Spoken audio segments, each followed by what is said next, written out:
Mesdames, Messieurs, très heureuse de vous retrouver pour cette édition du Point de l'économie.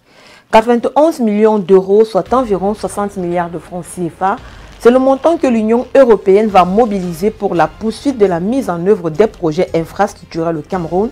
dans le cadre de la deuxième phase du programme indicatif multi-annuel 2025-2027.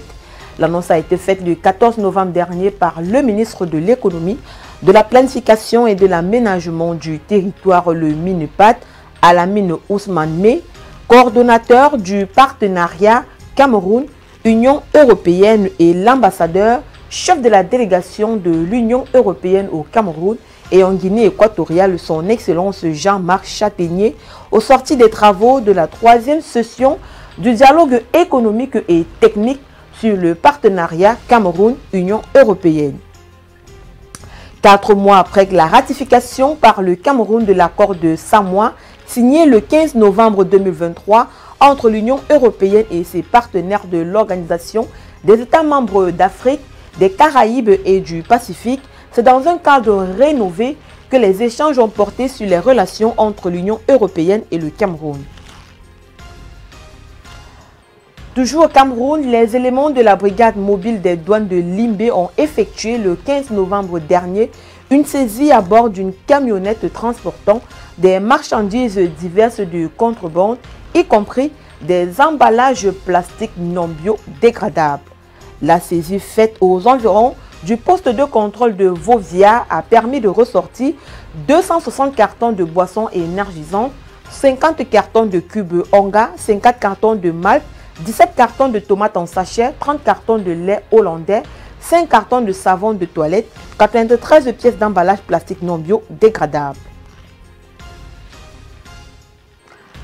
Après plus de 11 ans de sanctions, le processus de Kimberley a totalement levé le 15 novembre dernier à Dubaï l'embargo sur le diamant centrafricain. Cette sanction sur les exportations de diamants en provenance de la RCA était une mesure qui visait à stopper les réseaux criminels, les groupes armés, voire les mercenaires qui cherchaient à générer et blanchir des fonds illicites à travers l'exploitation et l'exportation du diamant centrafricain. L'interdiction d'exportation prononcée en 2013 après le renversement du président François Bozizé par une coalition de rebelles a été particulièrement levée en 2015 et 2018. Et depuis plusieurs mois, Bangui plaidait pour cette levée totale d'embargo en faisant valoir que la situation sécuritaire se normalisait et que tout avait été fait pour se conformer aux normes de Kimberley Process visant à bloquer les diamants de son issus des zones de conflit.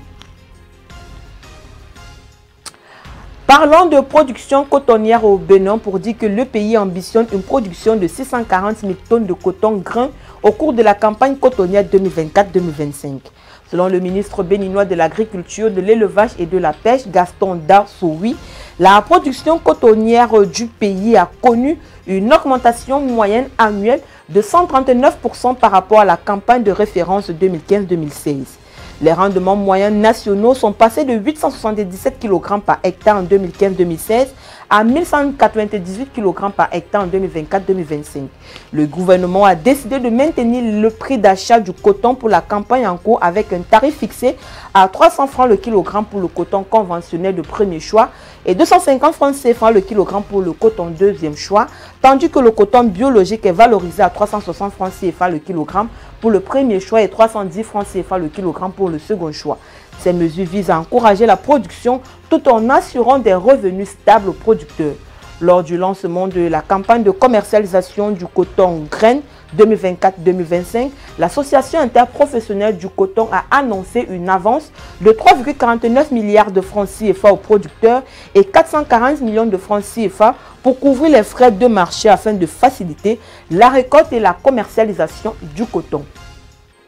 Pour le membre du gouvernement béninois, la filière cotonnière reste un pilier de l'économie offrant des moyens de subsistance à des millions de familles, générant des emplois directs et indirects dans des secteurs tels que le transport, la manutention et l'industrie, tout en contribuant au développement des communautés rurales par le versement de la taxe et le développement local des communes.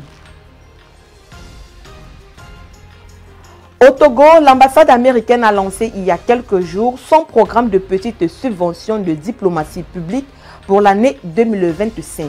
Les montants alloués varieront entre 10 000 et 25 000 $ par projet avec un budget global de 60 000 $ disponible pour l'ensemble du programme. À cet effet, un appel à projet a été ouvert aux organismes intéressés pour soumettre leurs propositions jusqu'au 31 juillet 2025. Il faut dire que ce programme de financement vise à soutenir les organisations non gouvernementales, les organisations de la société civile, les groupes de réflexion et les établissements d'enseignement, tant publics que privés. Les projets retenus bénéficieront d'un soutien financier sous forme de subventions, de bourses à montant fixe ou encore d'accords de coopération avec l'ambassade des États-Unis au Togo. Mesdames, Messieurs, c'est ici que nous refermons cette édition du Point de l'économie. Merci de l'avoir suivi. Les programmes se poursuivent sur nos différents supports numériques.